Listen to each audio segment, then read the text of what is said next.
করেছে। তাহলে ইবাদত কবুলের শর্ত হলো মুনাফিকে বাদ দেবো 1 নাম্বার। 2 হচ্ছে নামাজের ভিতরে অলসতা রাখা যাবে না। নামাজে অলসতা আছে না নাই বলেন তো? আচ্ছা, অলসতা থাকলে এবার সেই দোয়া কবুল হবে না। ইমাম যদি নামাজটাকে লম্বা করে, কিছু কিছু মুসল্লির গাও জ্বলে, আছে কিনা? এই যে মাহফিলে বসে আছেন, এটা কি কম কম ধৈর্যের পরিচয় না অনেক বড় ধৈর্যের পরিচয় বলেন তো?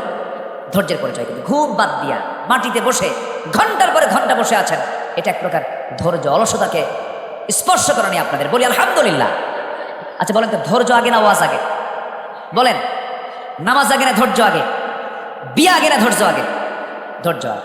সেদিন এক মহিলা ফোন দিছে আমার, ফোন দিয়ে হুজুর আমার স্বামী সকালেও তালাক দেয়, বিকেলেও তালাক দেয়, আমি কি আসি না নাই? কি বুঝতেছেন আপনারা? সকালেও দেয়, বিকেলেও দেয়। এরকম কিছু পুরুষ আছে না? আছে না? আছে না? আছে না? কিছু হইলে মুখে তালাক শব্দ আসে।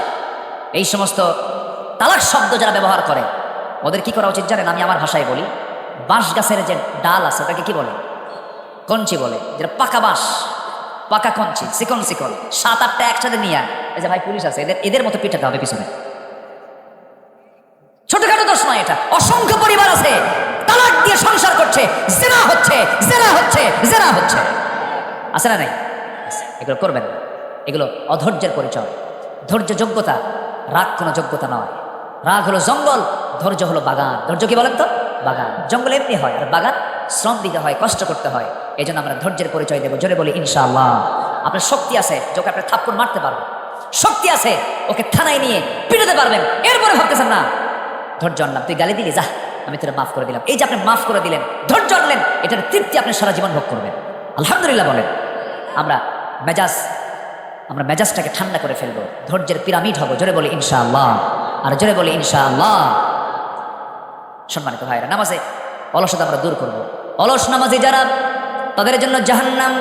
ফাওয়াইলুল লিল মুসাল্লিন আল্লাযীনা হুম আন সালাতিহিম সাহুন আল্লাযীনা হুম ইউরাউনা ওয়া ইয়ামনাউনাল মাউন।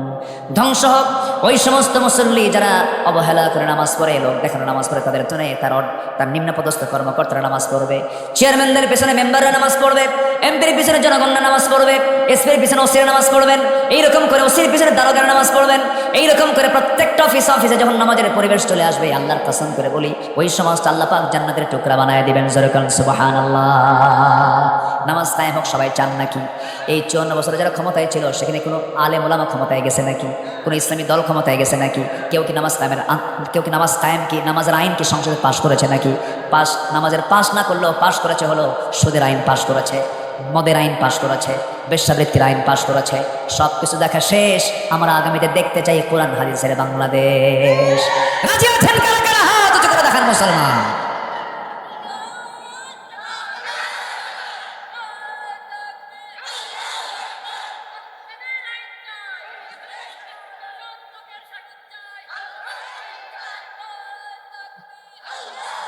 কোরআন আছে যেখানে, আমার নেতা তোমার নেতা। আল্লাহ কবুল করুন। কবরে প্রশ্ন কয়টা আছে বলেন তো? কবরে নাম্বার 1, মার রব্বুক, তোমার রব কে? তোমার আইনদাতা কে? নাম্বার 2 হলো ওমা দীনুক, তোমার দিন কি? আর তোমার দিন কি? তোমার ধর্ম কি? তোমার জীবন বিধান কি? ওমান হাদার রাজুল ওমান নবিয়ুক, তোমার নেতা কে? তোমার নবী কে? মুহাম্মদ সাল্লাল্লাহু। এই 3টি বিষয়ের আলোকে আমাদের জীবনটাকে সাজানোর তৌফিক আল্লাহ পাক দান করুন। জোরে বলি আমিন। আমি কোনো কিছু ফাঁক ফোকর রাখি নাই। যদি কেউ ভাবেন আমি কোনো দলের পক্ষে কথা বলছি, ভুল কথা। আমি আল্লাহর দলের পক্ষে কথা বলছি। আসুন না, মুনাফিকের সমস্ত চরিত্রগুলোকে মাইনাস করে, নামাজের অলসতা ত্যাগ করে দোয়া কবুলের, ইবাদত কবুলের আওতায় আমরা চলে আসি। নাম্বার 3, আল্লাহ এবং রাসূলের চরম অবাধ্যতা, সীমা লঙ্ঘনকে আমরা ছেড়ে দেব। তাহলে আমাদের ইবাদত কবুল করবেন কে? আয়াত বলতে পারলাম না, সময় নেই। নাম্বার 5, আল্লাহর সঙ্গে শিরিক যারা করবে দোয়া কবুল হবে না। শিরিক সাল্লি, দোয়া কবুল করবেন কে? সামনে পেছনে যারা পরনিন্দা করবে, তাদের মুখের ওই জিহ্বা দিয়ে আল্লাহর কাছে চাইলে দোয়া কবুল হবে না, ইবাদত কবুল হবে না।